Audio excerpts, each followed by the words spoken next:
Hi everyone, this is Ashish Paranspe from getcoach.in. We conduct various trainings on topics like project management and agile. And I thought I'll help you learn the subject of project management using examples.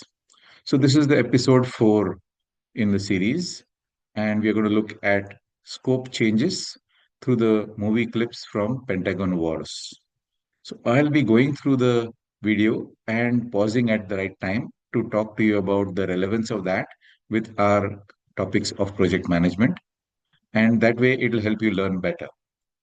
So I'll switch over now to the video clip and see how that relates to our topics. I don't get it. What? That. It's the Bradley. Well, if that's the Bradley, then what's this? What's the date? 1968. The question is, how did they get to that from this?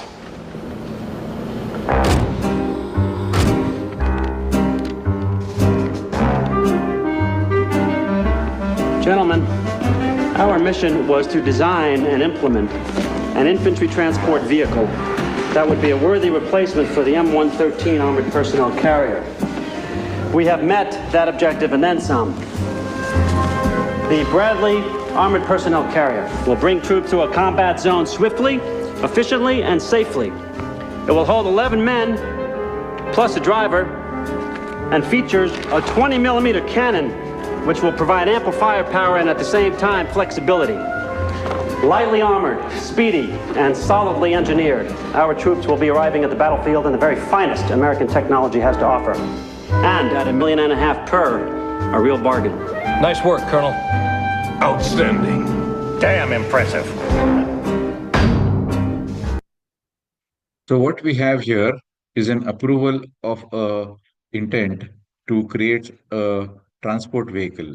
So what we have in terms of our subjects is the project charter, approval of design, a solution for transporting troops to the battlefield.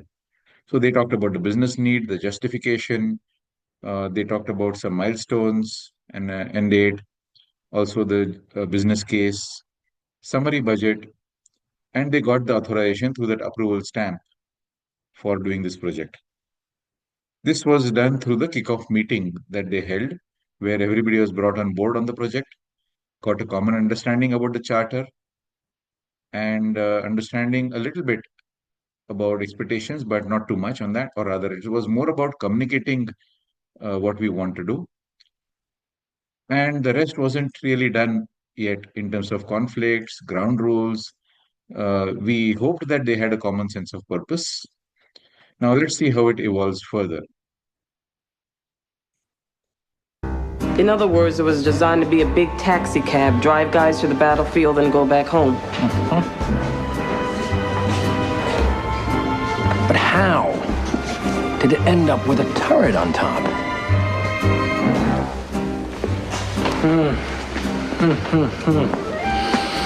Well, this is all well and good, Colonel Smith, but... Something wrong, General? Well, with this gorilla in production, I don't suppose there's going to be anything left in the budget for my scout.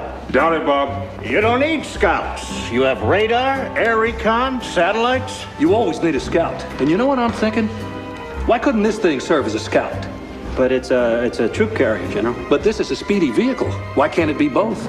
Well, for one thing, it's too big. And for the other, you can't really see out all that much from inside. Sounds like a design flaw to me. Design flaw? No. No, we'll just stick a turret on top with lots of opticals. But then, sir, it'll be even bigger. Well, what's your problem, Smith? Not elegant enough for you?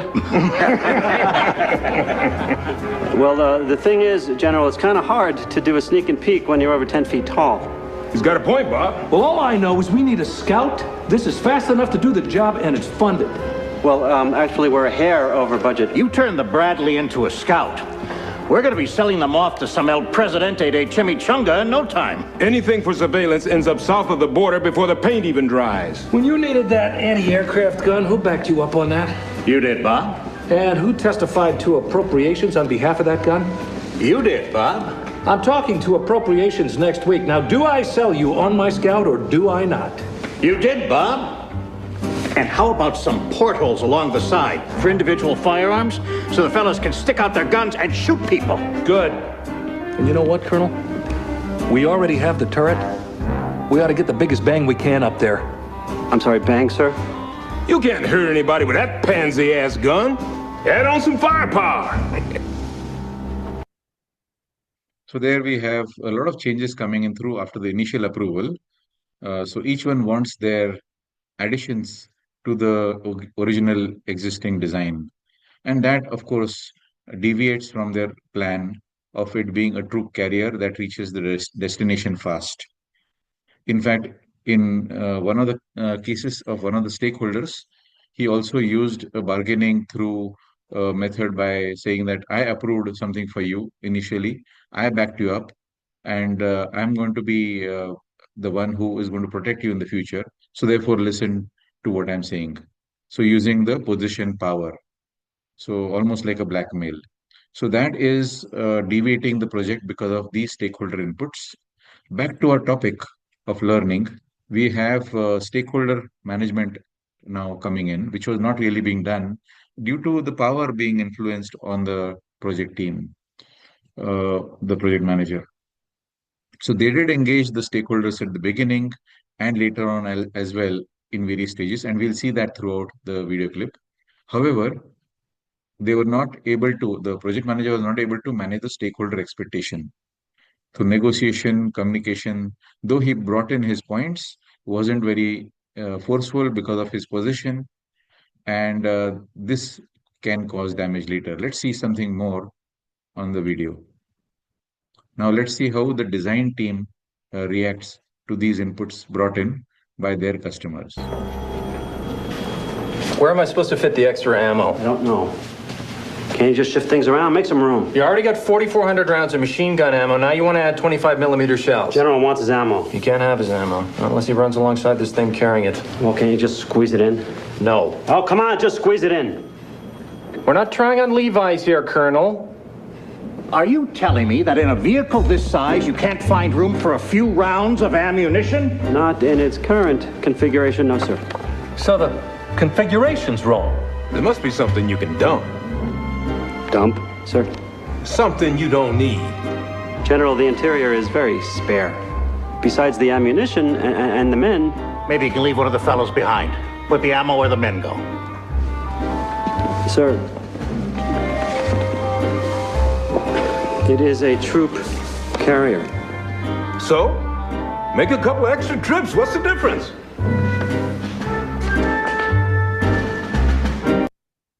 So again, more changes coming in and the feedback from the design being objected by the stakeholders. So clearly this project manager is in trouble because on one side, he cannot convince the stakeholders, and on the other side, the designers cannot implement what those stakeholders are wanting. Let's see further. They want a transport that doesn't carry men and a scout that's got a cannon as big as a tank's on it. And portholes. Oh, great! Portholes. So the guys can shoot at whatever they can't hit with their cannon. You don't have to buy the damn thing, Jones. Just draw it.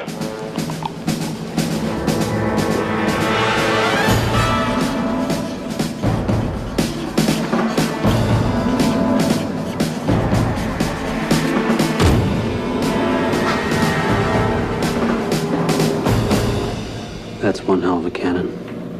That's a problem. Why? You go out in a battlefield with this pecker sticking out of your turret, and the enemy's gonna unload on you with all they got. Might as well paint a big red bullseye on the side. But it's a troop carrier, not a tank. Do you want me to put a sign on it in 50 languages? I'm a troop carrier, not a tank. Please don't shoot at me.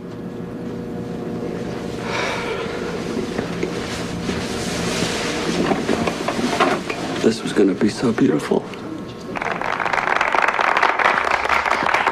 That's good work, Smith. Looks perfect to me. Thank you, sir.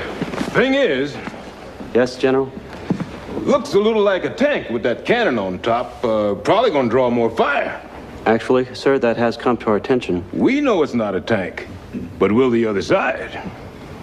I guess we could always thicken the armor, toughen up the hide a bit. Colonel Smith, Could you explain why you put those portholes there? Yes, sir. As per your request, so the men could shoot out at the enemy. You're joking, aren't you? Besides portholes, what are we in now, the Navy? Say, you think you could make this thing amphibious? You know, get the troops across a river? No. No, sir. No. No. Amphibious? The Bradley's supposed to swim? In theory, at least. Amphibious troop carrier / scout. / tank. Couple more months, I bet they can get this thing to fly. What's this in the margin? Please help me. I am losing my mind. RLS.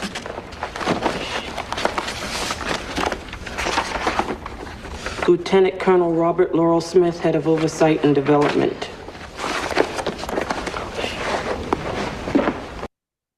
Here it continues back and forth. We see that the project manager, in this case Smith, is in trouble and not able to handle all of these influences by the stakeholders, and therefore he is having a problem to deal with it. Those changes that came in are not achievable. They are affecting the original intent, or even if they achieve it, they are going to cause some side effects as a result of that. And we'll see more of that as we go forward. Aluminum. This thing's got an aluminum skin. Huh? Anything an enemy tank fires at is gonna go through it like a hot knife through butter. We're doing the specs on using steel rather than aluminum. Of course, steel is much heavier than aluminum, so it won't go as fast. No, we can't lose speed. We lose speed, it won't work as a scout vehicle. It won't keep pace with the M1 tanks either. Thicker armor's a reactive measure. Let's think proactive here. I say equip the thing with anti-tank missiles. Then it can blast those enemy tanks before they get a chance to fire. What do you think, Colonel? Fine.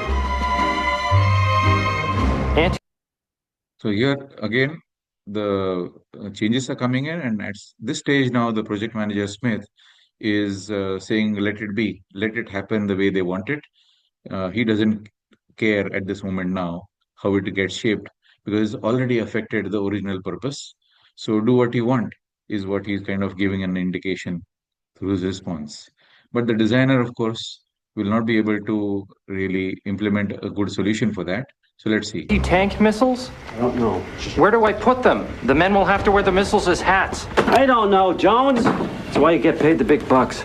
Colonel, there's no room. We're not talking About about a pair of Levi's. I know! God damn it! What we are talking about is 11 years with nothing to show for it. Except an ulcer the size of the District of Columbia and a career that's on permanent hold. You see this? I've been a bird colonel so long, I swear I'm growing feathers. Now, if you have to design hats to hold those goddamn missiles, then just do it.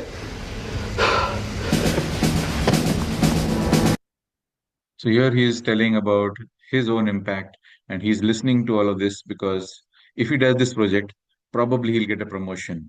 So he's taking in whatever the stakeholders want, even compromising on the project outcome, but he just wants to go ahead and do what they're saying.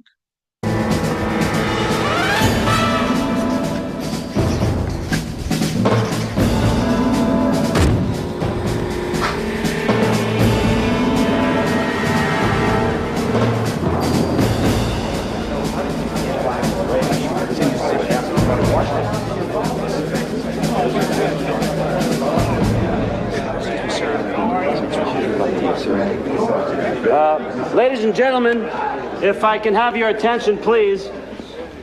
If you'd all just take your seats. Thank you. We are pleased to present a scale model of the new Bradley fighting vehicle.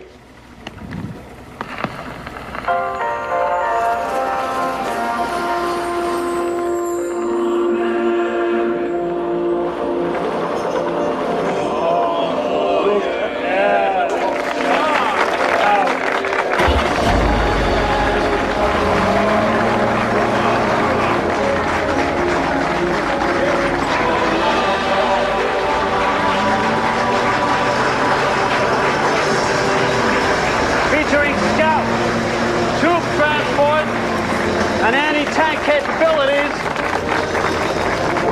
it carries 6 men. How many was it supposed to carry? 11. Bradley is outfitted with the most sophisticated surveillance equipment ever developed. It is also equipped with a rapid-fire cannon and an anti-tank rocket launcher. Which means it's loaded with 1,500 shells and 10-tow anti-tank missiles. So in summation, gentlemen, what you have before you is a troop transport that can't carry troops, a reconnaissance vehicle that's too conspicuous to do reconnaissance, And a quasi-tank that has less armor than a snowblower, but has enough ammo to take out half of DC. Fantastic. Congratulations, General Smith. General? Hell of a job. General. Let's build it. And now they're coming to the stage where they feel that this is worth building forward. So with all those changes that have been brought in, they still don't see it that the original intent has now gone away, and they have brought in something which is a scout or something else which is not what they wanted, originally wanted at least. They're building it? This is what we're building? That is kind of an indication of closure of the first phase of the project, which is getting the approval for the prototype. So back to our content on the project management, we have seen the topics of how the scope got evolved beyond the charter and the stakeholders influencing. So scope needs to be managed because the customers often want changes like we saw during the course of the project. And sometimes the people also want to add value without an approval. The decision making was a mix actually. Initially, for the approval for the charter, there was unanimity. Everybody agreed on the intent of the troop transport as the purpose. And then over time, each one brought in their own viewpoint, influenced through their position on the project manager. So that was more like a dictatorial or autocratic decision. Many of these issues were also seen that the project manager faced. So it is a change that came in through is what Smith felt. Also, after doing a lot of work, the stakeholders told that it's not needed or something else is needed. Additional requirements came up when the team is crunched for time. They went from 1969 to 1981. Over that entire period, they kept on making changes. And the original vision was not translated by the stakeholders, and there would be disillusionment once they build it. So all these are the factors that we have seen evolve through the various slides of the various video clip portions. And it's an interesting learning to see how all this can damage a project. With that, we come to the conclusion of this episode. Hope you liked it. And do let me know which other topics you would like us to cover through examples. And we'll help you learn project management through those ways. For now, thank you very much and bye-bye.